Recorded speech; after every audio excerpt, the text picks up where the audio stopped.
All right, number five. Number five is a cone. We need to find the volume of this cone. Volume equals 1/3 area of the base times the height. And since the base of a cone is always a circle, like I've said before, sometimes you see the base area written as pi r squared because that's the area of a circle. And so sometimes you'll see that formula for the volume of a cone written this way. But it's basically the same thing as the formula for the volume of a pyramid. So let's talk about how we're going to find this. First off, we have this base of this all the way across is this 14, which means from the center to the edge, the radius would actually just be 7 yards. Okay, so let's put that number there. So we got our 1/3, we've got our pi, we've got our radius now. We now know is 7, so we'll put 7 squared. And then we need the height. So let's go back over here. The height is this dotted line going right here from the ground to the top. Not this one. You wouldn't measure the height of something by going at a diagonal like this. You go right straight from the ground to the highest point. All right, so we're missing this. But we do have this, and we got this. And so notice that's a right angle there. This would also be a right angle here. So notice inside this cone, we have this right triangle, right? Right here. Inside this cone, there's a right triangle. If I draw this right triangle away from the cone for just a minute, just sometimes it's easier to think about what you're working with. I have this 25 yards right here. That's that side. I've got this side is 7 yards. And right here, this line represents this line here, which is the height that I don't know, but I want to know. Okay, X yards.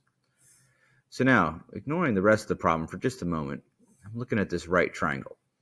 Now, if I have two sides of a right triangle, not all triangles, but right triangles, I can solve for the missing side by using the Pythagorean theorem.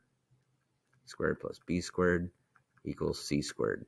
The c is the hypotenuse, the a and the b are the two legs. Okay.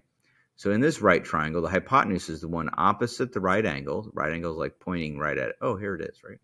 So there's the hypotenuse, 25. So where the c is, I'm going to put 25. And it's c squared, so we'll put a squared. The a and the b are the two legs, the 7 and the x. It doesn't matter which order I put the a and the b. I'm going to put the x for a, and it's squared. And the 7 is the b, and it is also b squared, so we'll put a squared.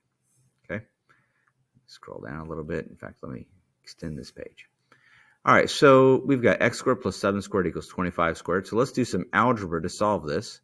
So 7 squared is 49. So we've got x squared plus 49 equals, then 25 squared is, I think it's 625, but 25 times 25, yep, 625. And then we're going to subtract 49 from both sides to get this x squared by itself, minus 49. 625 minus 49 is 576, so we get x squared on this side. 49 is gone. 625 minus 49 is 576.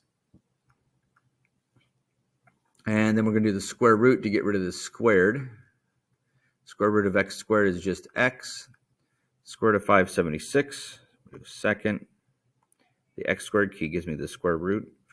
Square root of 576, and I hit enter, and it comes out evenly as 24. So x equals 24. Okay.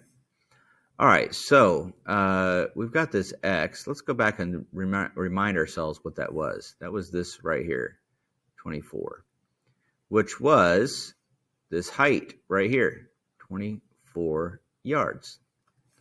Okay, so we got the 7, the 25, the 24, and so we know the height is 24, and so the volume equals 1/3 times pi times the radius squared times the height.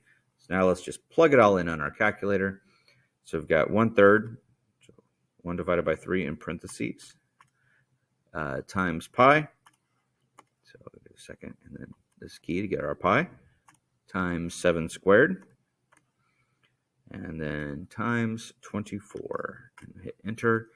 I get 1,231.50, so 1,231.5, and it was all in yards, so it'd be yards cubed. And that is the volume of this cone and the answer to this question.